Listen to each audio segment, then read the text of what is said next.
हाय दोस्तों, नमस्कार। कैसे हैं आप लोग? तो मज़े में होंगे। आज का तारीख तो आप लोगों को पता ही होगा, संडे है और 2 तारीख है ना? है आज 2 तारीख है और कल 3 है और परसों 4 है। तो 4 तारीख को इंडिया वर्सेस भारत का लोकतांत्रिक इलेक्शन का रिजल्ट आने वाला है। जो लोग जिसको भी वोट दिए हों वो अपनी अपनी तैयारी में जुट जाएं, लेकिन कहीं ना कहीं भारत के सपोर्टर ज़्यादा हैं और लगता है कि इस बार फिर से सरकार वापस बनेगी और इंडिया गठबंधन को बहुत ही ज़बरदस्त चोट लगने वाला है। इलेक्शन को ध्यान में रखा जाए तो इंडिया गठबंधन को गठबंधन बनाने से ही नुकसान हुआ। अगर ये गठबंधन नहीं बनाते और अपना अपना इलेक्शन खुद ही लड़ते तो शायद उसका परिणाम कुछ अलग हो सकता था। लेकिन एक गठबंधन बनाने के बाद जो इनके इलेक्शन हुए उसमें बहुत बार देखा गया कि आपस में तालमेल नहीं बैठा। सारे के सारे एक मंच पे कभी इकट्ठे नहीं हुए और इकट्ठे भी हुए तो सभी के अलग अलग मुद्दे रहे, जिसके चलते सारे लोग कंफ्यूज थे। इंडिया गठबंधन के कोई उद्देश्य नहीं था, बस उनका एक ही उद्देश्य था कि मोदी को हराओ। लेकिन उनको जान के सोच समझ के इस इलेक्शन का वॉकआउट करना था और ये भी करना था कि मोदी तो एक ऐसे पॉपुलर व्यक्ति हैं जिनके नाम पर वोट मिलता है, उनके खिलाफ लड़ना इंडिया गठबंधन के बहुत सारे समस्याओं के समाधान नहीं कर पाए। दूसरी बात ये थी कि इंडिया गठबंधन जब इलेक्शन लड़ी तो उनको खुद पता चल गया, क्योंकि पब्लिक जो है वो उनके रैलियों में दिखती नहीं थी, ना ही उनके भाषण सुनने के लिए कोई जाता था। लेकिन एक तरफ बीजेपी के जितनी भी रैलियां हुई, चाहे जितने भी लोग थे, उन लोगों का काफ़ी झुकाव था। राष्ट्रीयवाद का मुद्दा जो है वो बीजेपी के लिए आशीर्वाद साबित हुआ और ये आशीर्वाद पूरे हिंदुस्तान के हर धर्म के लोग, हर जाति के लोग दिए। महिलाओं का भी योगदान काफ़ी इस इलेक्शन में सराहनीय है। पता चला है कि महिलाओं ने भी नारी सुरक्षा के आधार पर बहुत सारी वोटिंग भारतीय जनता पार्टी को किया और भारतीय जनता पार्टी का जो झुकाव है और महिलाओं की तरफ पहले से ही ज़्यादा है। भारतीय जनता पार्टी के सरकार में महिलाएं काफ़ी सुरक्षित रही हैं, चाहे वो दहेज का मामला हो, चाहे छेड़छाड़ी का मामला हो, चाहे बलात्कार का मामला हो, तो पहले से ज़्यादा वो महिलाएं जो हैं वो सुरक्षित रही हैं। पुलिस का एक्शन भी बहुत ही ज़बरदस्त रहा है।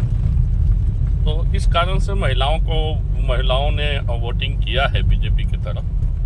और देखा जाए कि तो एक और सबसे बड़ा फ़ायदा हुआ है बीजेपी को कि युवा जो इलेक्शंस हैं, युवा जो कि नए वोटर जिसे हम कह सकते हैं, वो भी बीजेपी की तरफ 99% झुकाव रहा, क्योंकि कांग्रेस चाहे इंडिया गठबंधन के पास ऐसा कोई नेता नहीं था जो राष्ट्रवाद, धर्मवाद, विकास ऐसे चीज़ों में कोई बात कर सके। तो पहले की बात नहीं रह गई है। आजकल के युवा जो हैं उतने समझदार हैं, जान गए हैं कि कौन विकास कर रहा है, कौन विकास की बातें कर रहा है। विकास करना और विकास की बातें करना दोनों अलग अलग चीज़ें। तो इंडिया गठबंधन जो है वो विकास की बातें करती है, लेकिन विकास जो है वो भारतीय जनता पार्टी हर राज्य में, हर क्षेत्र में जोरदार कर रही है। कश्मीर से लेके कन्याकुमारी तक और इधर गुजरात से लेके अरुणाचल, असम के तक पड़ोसी देशों से रिश्ता का भाव मामला हो, इन अंतर्राष्ट्रीय लेवल में अपना पहचान बनाना, ये भारतीय जनता पार्टी के सरकार की तरफ से बहुत ही बड़ा योगदान रहा। दूसरा योगदान ये रहा कि पार्टी को राष्ट्रीय स्तर पे भी काफ़ी सराहनीय मिली। लोग दूर दूर से, मतलब यहाँ तक कि अमेरिका से भी लोग आके वोटिंग किए, इसलिए कि जो उनकी प्रतिष्ठा अमेरिका में मोदी जी के चलते मिला वो किसी और पार्टी नहीं दिला सकती थी। कुछ ऐसे नेता थे जो बहुत अच्छे थे लेकिन इंडिया गठबंधन के, लेकिन उसका सामना उनको भी करना पड़ा उनकी पॉलिसी के चलते। लेकिन इंडिया गठबंधन की कोई भी एक ऐसा मुद्दा नहीं था जिस मुद्दे पे उन्हें वोट मिल सके। बस उनका एक ही मुद्दा था कि मोदी को हराओ। लेकिन जो जनता है, जनार्दन है, वो सोच के बैठी थी कि ना हम बीजेपी को जानते हैं, ना हम कांग्रेस को जानते हैं, ना हम किसी इंडिया पार्टी को जानते हैं, ना तो भारतीय जनता पार्टी को जानते हैं, हम जानते हैं सिर्फ मोदी को।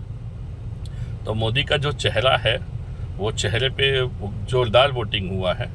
और हम लोग तो हर राज्यों में घूमते हैं, हर स्टेट में घूमते हैं, हर पहाड़ों पे भी जाते हैं, तो देखा है कि मोदी जी का पॉपुलैरिटी जो है वो छोटे से छोटे गाँव में भी है। ऐसा नहीं है कि छोटे गाँव में नहीं है मोदी जी का पॉपुलेशन। और देखा जाए तो बहुत सारा विकास भी हुआ है देश में, काफ़ी उतार चढ़ाव देखा है। महंगाई का एक मुद्दा था जिस पर इंडिया गठबंधन टीम बीजेपी को घेर रही थी, लेकिन लोग उसके लिए भी तैयार हैं, क्योंकि महंगाई जो है वो जनसंख्या पे डिपेंड करती है, ना कि किसी सरकार पे। जिस तरीके से हमारा जनसंख्या दिन रात बढ़ता जा रहा है तो महंगाई बढ़ती ही जाएगी। दूसरी चीज़ है कि हमारी जो लाइफ है वो काफ़ी, हम लोगों ने अपने आप को इंजॉयफुल कर रहे हैं, दूसरे देशों के मुकाबले में खड़े हो रहे हैं, अपना जो पहचान है वो अमेरिका के लेवल पे लेके जा रहे हैं। देश का, पूरे विश्व में देश का जो सम्मान है वो बढ़ता जा रहा था। जहाँ एक तरफ अंग्रेज लोग भारत को सपेरों का देश, गरीबों का देश ऐसा मानते थे, आज वही अंग्रेज लोग भारत के नियमों पे, मोदी के नियमों पर काम कर रहे हैं। जितना तेज़ी से अपना देश कुछ सालों में विकास किया है, अपनी पहचान बनाई है हर क्षेत्र में, चाहे आईटी का क्षेत्र हो, स्कूल का क्षेत्र हो, कॉलेज का क्षेत्र हो, इंफ्रास्ट्रक्चर के क्षेत्र हो, चाहे वो बुलेट ट्रेन की न्यू बात सोचने की बात हो। अगर इंडिया सरकार कभी नहीं सोच सकती थी कि भारत में बुलेट ट्रेन की रिक्वायरमेंट है, लेकिन मोदी सरकार ने सोचा और उन्होंने आगे बढ़ाया, मेट्रो को महत्व दिया, जो सिटी के ट्रैफिक कम करने की बात की, मुंबई एक्सप्रेस हाईवे बनाए जो बहुत ही ज़रूरी था। लेकिन ये सोच सरकार जो हर क्षेत्र में सोच रही है, तो इसका फ़ायदा इनको मिल रहा है। और जो युवा पीढ़ी है वो हर स्टेट में जाके कहीं ना कहीं पढ़ाई करी, हर जगह डेवलपमेंट हो रहा है। अगर भाई आप एयर चले या बाई रेल चले तो ऐसा कोई भी रेलवे स्टेशन नहीं हो जिस चेंज ना हुआ हो, ऐसी कोई भी सड़क नहीं हो जिसे बनाया ना जा रहा हो, ऐसा कोई ब्रिज नहीं हो जहाँ नहीं बनाया जा रहा हो। तो कहने का मतलब इस माध्यम से रोजगार भी लोगों को मिल गया है। तो भले लोग एक स्टेट से दूसरे स्टेट जा रहे हैं काम करने के लिए, लेकिन रोजगार भी बहुत अच्छी तरीके से मिल गया है। यही बात है, जो लोग सरकारी नौकरियों में जाना चाहते हैं, जैसे कि फौज में, पुलिस में, चाहे और आर्मी में, चाहे आप किसी भी क्षेत्र में देखा जाए, तो वहाँ भी अच्छी खासी वैकेंसियाँ मिल गई हैं। लोग इंटरेस्ट ले रहे हैं। बातें करने से नहीं होता कि लोग इंटरेस्ट नहीं ले रहे हैं, लेकिन जब हम देखते हैं फील्ड में उतर के तो लोग जाने के लिए तैयार हैं, फौज में भर्ती होने के लिए तैयार हैं, क्योंकि पहले से ज़्यादा ही हमारी जो सेना है वो आधुनिक हो गई है। रही बात कि जो जितने भी देश के लोग थे जिन्होंने भारत से अलग अलग अपना देश बनाया, चाहे वो श्रीलंका हो, चाहे वो बांग्लादेश हो, चाहे वो पाकिस्तान हो, चाहे वो भूटान हो, चाहे बर्मा हो, इन सभी की स्थितियां बहुत ही ख़राब हैं। तो इससे हम पता कर सकते हैं कि हमारे आजू बाजू जितने भी छोटे छोटे देश थे जो हमसे अलग हुए, वो की आर्थिक स्थिति इतनी कमज़ोर है कि पूरे विश्व में कोई भी इनको पहचान नहीं पा रहा है। लेकिन भारत एक ऐसा देश है कि एशिया खंड में एक ऐसी मजबूती के साथ उभर कर आगे आया है जिससे कहा जा सकता है कि नहीं, भारत भी एक विकसित देश है। देखा जाए तो भारत पहले से भी विकसित देश था, लेकिन इतनी सारी गुलामियों को झेलने के बाद थोड़ी गरीबी आ गई थी, लेकिन एक अच्छी सरकार का इंतज़ार किया जा रहा था। जो अच्छा सरकार अभी आया और देश को आगे बढ़ा रहा है। तो 4 तारीख को जो भी होगा देखा जाएगा,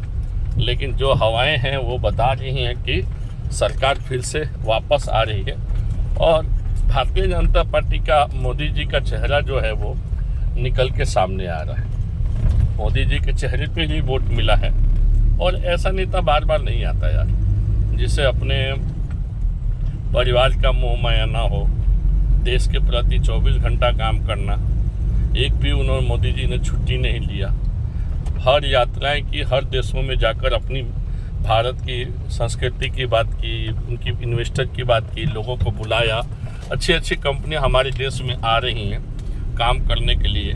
तो कहने का मतलब है कि बहुत ही अच्छी बात है। बहुत सारी चीज़ें हैं जो हमें विदेशों से भी मिला, चाहे कोरोना काल हो, चाहे यूक्रेन का युद्ध हो, चाहे इजराइल का युद्ध हो, उसमें भारत का जो रोल था वो काफ़ी डिफेंसिव रोल था, जिसके चलते पूरी दुनिया ने तारीफ़ किया। तो यही भारत की सबसे पहचान है और यही पहचान के चलते आज पूरे विश्व में भारत का नाम होता जा रहा है। और ये कारण है कि ये सरकार जो है तो संपूर्ण रूप से बहुमत के साथ आई हुई है। मोदी जी ने 400 का डिमांड किया था, तो सरकार है, वो लोगों का झुकाव तो है ही है, लेकिन 400 तो शायद न पूरा कर पाए बीजेपी, लेकिन सरकार बना रही है।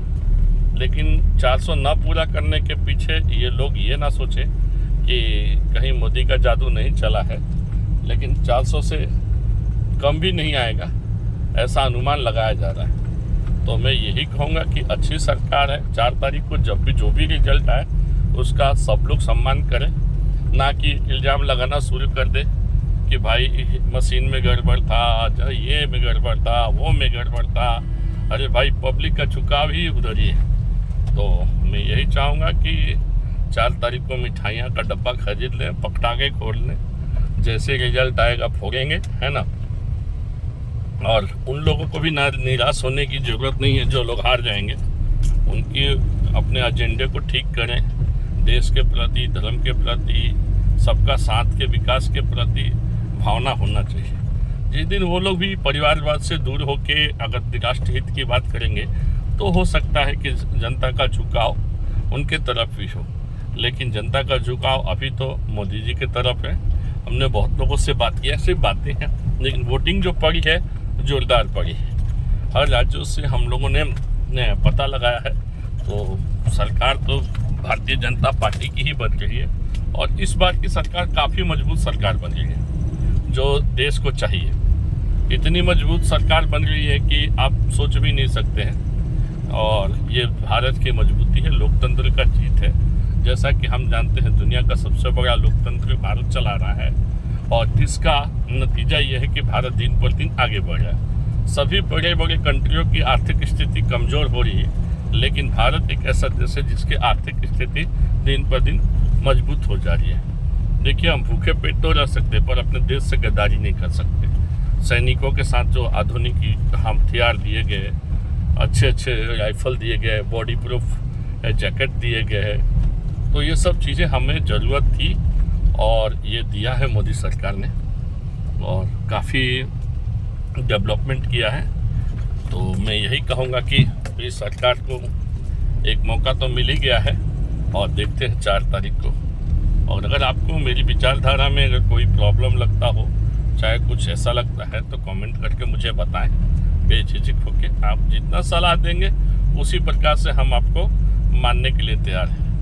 तो एक विशेषज्ञ के नाते एक आपको मैं राय दिया हूँ कि मिठाई का डब्बा खरीद लीजिए, चाहे कुछ भी हो, मिठाई खुद भी खाइए, दूसरे को भी खिलाइए।